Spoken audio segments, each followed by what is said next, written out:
Moment of truth. All right, we're switching up a little bit this week. Welcome back to another episode of the One Man's Trash Podcast. So, as promised, we wanted to kind of highlight the walkthrough of us buying the largest locker. For those watching on YouTube, this is going to be a lot more interesting. If you're listening, we'll talk through it too, but hop on over and watch because it's a lot more interesting. So, we had bought a 20 by 40 locker, 800 square feet. We bought it after only seeing 4 pictures, which is wild for that much space. We knew there was books in it. We didn't really know how many, but we knew it was a good chunk, so it was enticing enough for us to go buy. So we're going to kind of walk through clip by clip with a little bit of narration, and here we go. Right. Moment of truth.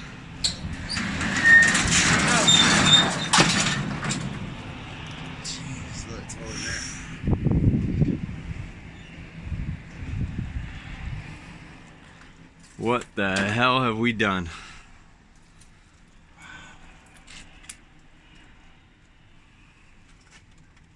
Carl, dude, we can get a bunch of boxes. So after cutting the lock off, or taking the lock off with the key, took us a second there, but we were able to actually get in and look at it for the first time. So literally once the dust settled, we were able to kind of reflect on what we saw in there. All right, what are your thoughts? I mean, it's going to be fun. It's going to be a lot of things to sort out, so it should be exciting. You can see this. We got a couple days worth of work here. So again, we bought this after only seeing 4 photos online. So we bought this on an online auction, and those photos, I mean, you can only show so much of 800 square feet of kind of stuff everywhere in 4 photos. So we knew there was books, like I said, but once we actually got in there, at first glance, we still couldn't run around. We couldn't move everywhere, but at first glance, we counted more than 20 bookshelves, which is more than we expected. So that was interesting. Count bookshelves. Oh God, there's more. 1, 2, 3, 4, 5, 6, 7, 8. You got a couple here. And then like another 15. So very overwhelming at first.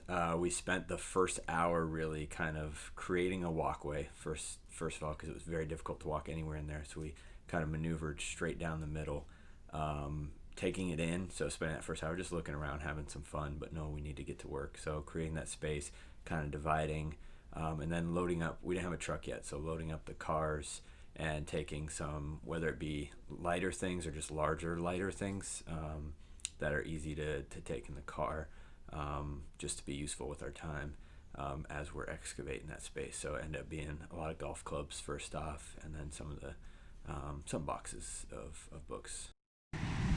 All right, we're only halfway through golf clubs. We got what, 12 sets of golf clubs? I would say so, like, more or less. Because we have another box right here full of other clubs. Other box. Probably, yeah, I'm not gonna show this one on camera, but mystery box of some vintage adult books. What else we got here? Books. Film projector, and we just set a new record for oldest book we found, 1820 something, and we still got a whole lot more to get through. Quick update. Got a bunch of golf clubs. Got a bunch of tennis rackets. Got a bunch of dog crates. Tools. And literally half of Walden books. All we did, I feel like, was kind of separate the pile from one side to the other, load up the cars. We're gonna make a quick trip to the house, drop off a bunch of stuff, come back and sort for a couple hours before we get a truck. So we decided to wait till the second day to get the truck. So we spent the rest of this first day really making sure we sorted, making a bunch of runs to the house as we went, sorting out, not sorting out, but taking runs of books. You can fit a surprising amount of boxes of books in compact cars. All right. That's a wrap on day one. It's what, 8 p.m.? It's like 32 degrees outside. We have... Oh, that's hard as hell to see. It's focusing on all the dust. Okay, whatever. We made it through, what, 15? 20 of these bookshelves? I would say 20, 25 bookshelves. 20, 25 bookshelves. Cleared them all out. Loaded up the car 6 trips. And we still have boxes and shelves and boxes and crates. And luckily sorted almost all the trash. So we're gonna go home, hydrate.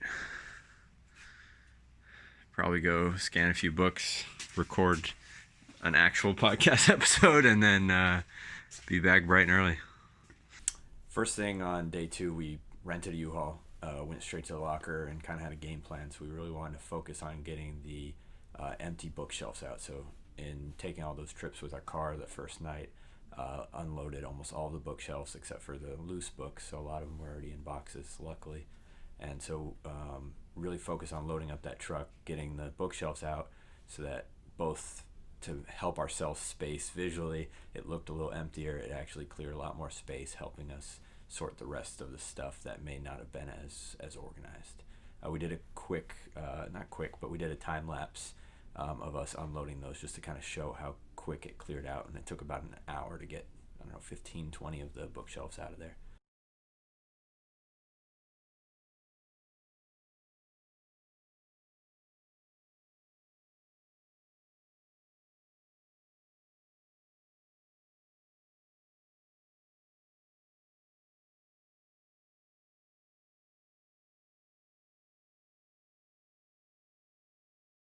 Day 2, got the truck, loading up the books.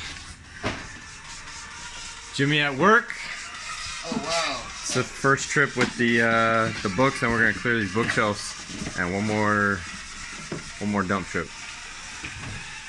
So we did most of our heavy lifting there on day 2. We total did 2 trips to the dump, I think 2 trips to the house, and then really spent that night focusing on organizing and kind of cleaning up and sorting out the rest of the stuff so that we'd have an easier morning. All right, morning. Oh God, that's my breath. Morning of day 3. We bought the locker, what, less than 48 hours ago? Yeah. It's like 20 something degrees out, a little bit before 7. We might get this done in less than 48 hours. It is super cold. Apparently the lights work everywhere except for the row we're in. One more trash run, a couple more things to take to the house. Call it a day. We started off day 3 bright and early. I think a little bit before 7 a.m. We probably could have got there as early as 6, but close enough.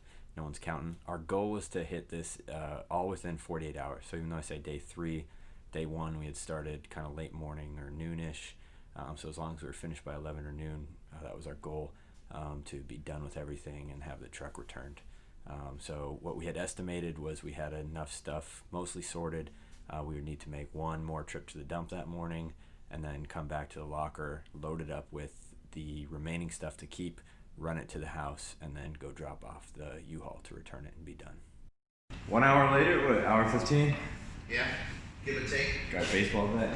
All right, we have cleaning crew came through. So what a decade worth of, probably a couple decades worth of dust looks like. Whole thing clean. All right, we're off to the dump, back to the house, and then return the U-Haul. We're done. 48 hours. Before sorting and organizing, we were able to fit it all in one trip. So we loaded all of the stuff that was to keep closest to the cab, so back, front of the truck, however you look at that.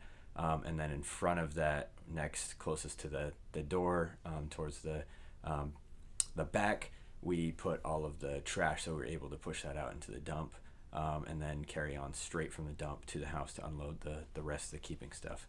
And then dropped off the U-Haul truck by, I want to say like 11 a.m. crushed it with our 48-hour goal, cleared all 800 square feet in that time. And obviously, that is not the end of it. That was just the beginning. So that's the dirty work per se. Then the rest of it is, all right, now we have massive amounts of stuff at the house. And that begins the process of sorting, listing, selling, shipping, all of that stuff. So obviously stay tuned. We'll continue to give you updates on this kind of stuff as well as the other lockers we go through. As promised, we'll be specifically highlighting some of that process. So probably next week we'll hit on specifically shipping. So highlight a couple items, the shipping process, and some kind of rules of thumb and lessons learned from shipping. But hope you enjoyed that. This was a crazy whirlwind of 48 hours. It's been a while since I've been that sore and felt that fulfilled. The night's rest the next day was much deserved and much needed. So we'll see you next time. Make sure you drop that like and subscribe down below. Follow us wherever you get your podcasts, or catch us on YouTube here, which for this kind of content is much more intriguing. Also catch us on Instagram at One Man's Trash Podcast with underscores in between all of that, where we post some of the interesting stuff we find. And maybe you can get some first dibs on stuff before we even list it. So catch you next time. Thanks as always. Later.